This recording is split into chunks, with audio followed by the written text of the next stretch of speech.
everybody. I'm Darryl. This is my wife, Barbara. And we want to share with you about some local work that we've been involved in, that Hope has partnered with us in. As Doug shared, I'm a Boston police officer, and I do a program called the Boston Police Teen Academy at my job. And my wife, Barbara, is going to share about her program at her job called Saturday Academy.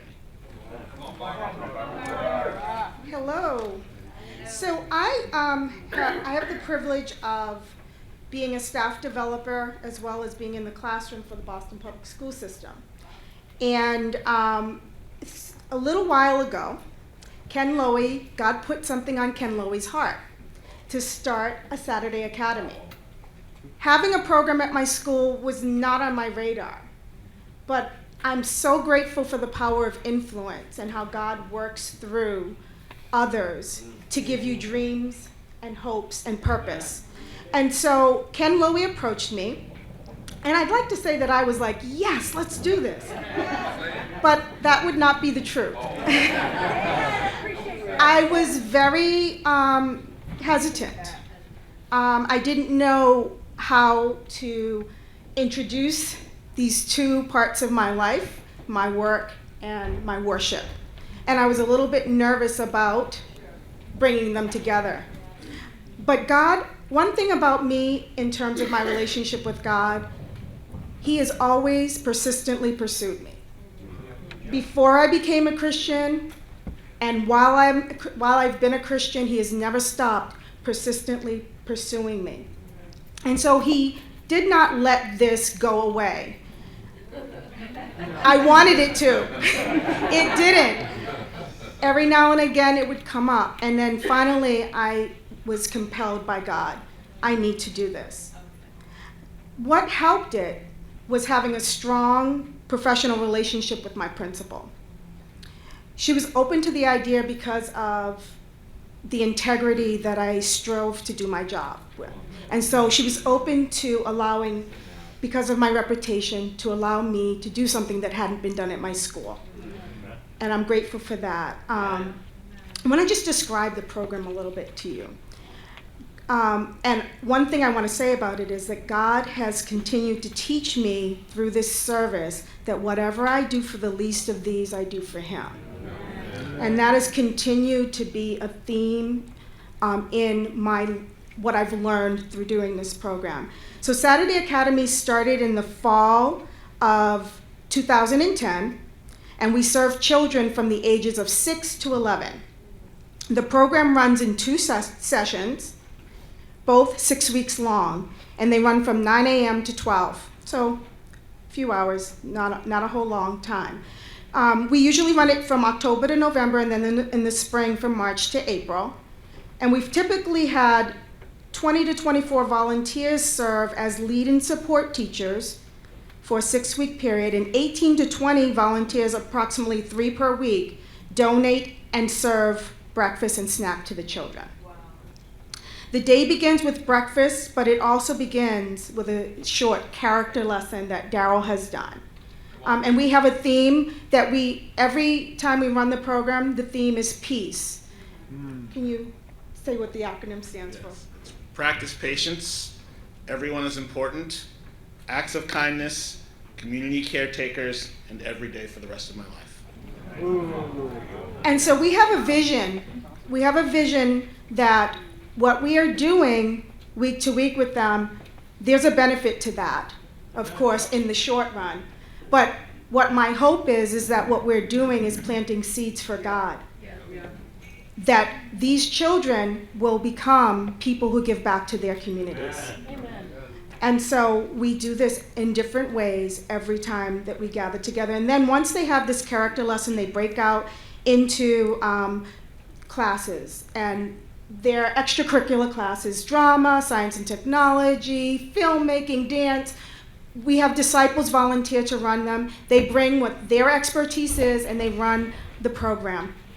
And it is just amazing. There's the benefits to this program, I don't think that we will fully comprehend until we see God. Yeah. We see disciples who using their gifts, making an impact, children's lives being changed. It is just It blows my mind, it stretches my faith, it humbles me every time we do it. A little bit of data about the program. So over the course of the last 7 years, we have had over 560 impact opportunities. And what I mean by that is, we've had some children who have gone through the program more than once, but we have had 560 opportunities to impact lives. We have also had 560 opportunities to impact volunteers through service. Not to mention, and this I believe is the most important part, the data that only God can capture. Lives that are changed by compassion, faith that is built by serving, character that is transformed by conviction, and dreams that are expanded through education. And that's not just for the children. What I tell the people who volunteer is that you will get more than you give. That is a promise that I can make, not knowing what will transpire over the course of those 6 weeks. You will get more than you give. And I've done it faithfully, and every time I get more than I give. I want to share just a couple of stories with you to just give you some examples of the blessings that God has allowed us to see and hear. Because we are at a school, because we are serving children, obviously we're denied the avenue of sharing the word. But we're given the opportunity of showing Christ in the way that we serve. And it is a powerful, powerful, powerful opportunity. One student in week 4, we asked them to share about somebody that loved them. This is week 4, and he shared, Sam Shaw loves me because he talks to me each week. We have students who make cards, not at all, we don't ask them for it, but they make cards expressing their appreciation. We had a student last session who made a whole cartoon that involved every teacher that was in the program. It was just amazing. We have students who gain belief in themselves and in their abilities because they've been touched and because people have talked to them. And I have the fortune, because I work at the school, to hear those stories. We had a student that hated science, and I had him sign up for the science and technology class. He was not happy with us. But I encouraged him. I said, I want you to do this. You're not getting out of it. I want you to do this. By the end, it's true. By the end of those 6 weeks, this student, by the way, who has special needs, loved science.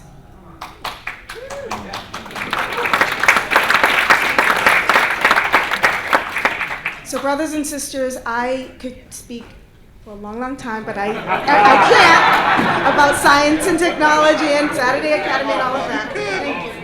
All right.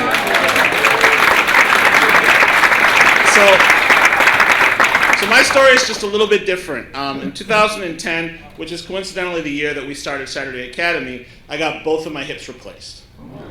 And I was laying on a hospital bed in a nursing home, and my surgeon came to visit me, and he was kind of joking with me. He said, so how are you feeling? I said, terrible, this hurts. And he said, in a couple of days, you're going to be feeling better than you felt in the last 15 years. So time to do something big with your life. I was like, really? Like, you're not even discipled, like, really? You're not even Richard Hislop or somebody, really? So I went back to work, and as Douglas said, I'm a self-defense and use of force instructor at the Boston Police Academy, and I got an idea about bringing some inner-city teens into the academy for a summer job. And I thought, I think I can pull it off. I have a similar relationship with my bosses as Barbara does. They trust me. They trust my judgment.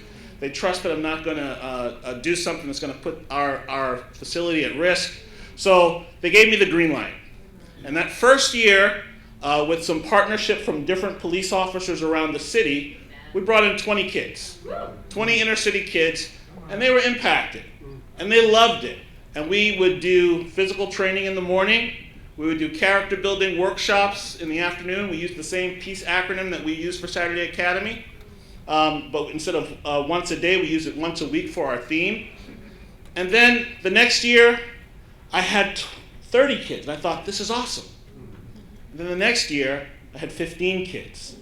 And I thought, the police officers who work with me are losing their inspiration. The agencies that pay the kids are losing interest because it's just becoming another thing. So I called Ken Lowy. And I said, hey, Ken, how would you like to sponsor a handful of kids? It's their summer job. Hope pays them, and they could come on in. And Ken thought, that's a great idea. And so we got those first 5, we called them the Hope Scholars. We got the first 5 Hope Scholars, and the program just started growing. I added God to something that was an idea for me. I added hope, literally and spiritually, to this idea that I had, and it just started growing. The next year, we had 50 kids. The next year, we had 65 kids. The year after that, we had 72 kids. And this year, because of some controls we put in the program, we had 58 kids. And the program is amazing. These kids come in, and they are from the inner city in Boston, crime-riddled, poverty-stricken kids who are getting paid to get told what to do by me. So it's really a lot of fun. And the takeaways this season have been great. You know, a few years ago, Ferguson almost exploded off the map with the shooting of Michael Brown. And our mayor had an interview on WBZ.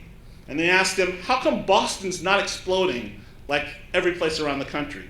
And he said there was a lot of reasons, but he highlighted the Boston Police Teen Academy as one of those reasons.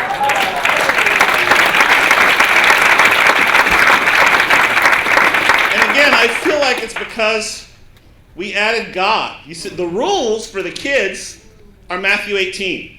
I tell them, now I can't preach to them, but I tell them, I'm going to teach you the perfect way to resolve conflict. It's perfect, it works every time, and I said it's ancient. It's ancient wisdom, it's not my wisdom. I can't preach, I can't open the Bible. So I say, if you have a problem with another kid, now these guys are from neighborhoods all over the city, affiliated with different gangs from all over the city. If you have a problem with a kid or an instructor, go and talk to them, just them. If that doesn't work, get someone else, bring someone else along, an instructor or another kid. If that doesn't work, we're going to bring it in front of the whole community of us.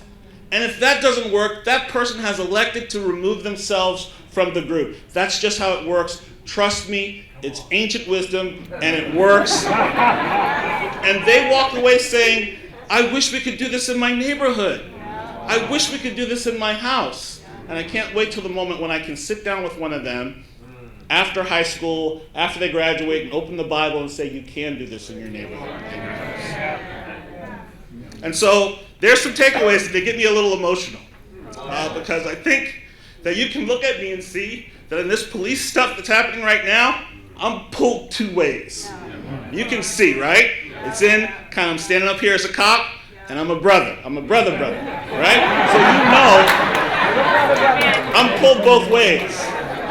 And there's been times when I've gotten kicked out of both cookouts, just so you know. I don't get kicked out of this one, but I get kicked out of both of them. So we did this presentation this past year with two brothers. They're twins.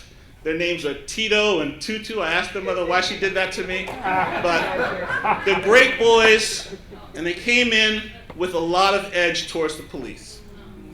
And I said, okay, I'm going to do a presentation with you about putting the right perspective on some of these national use of force issues.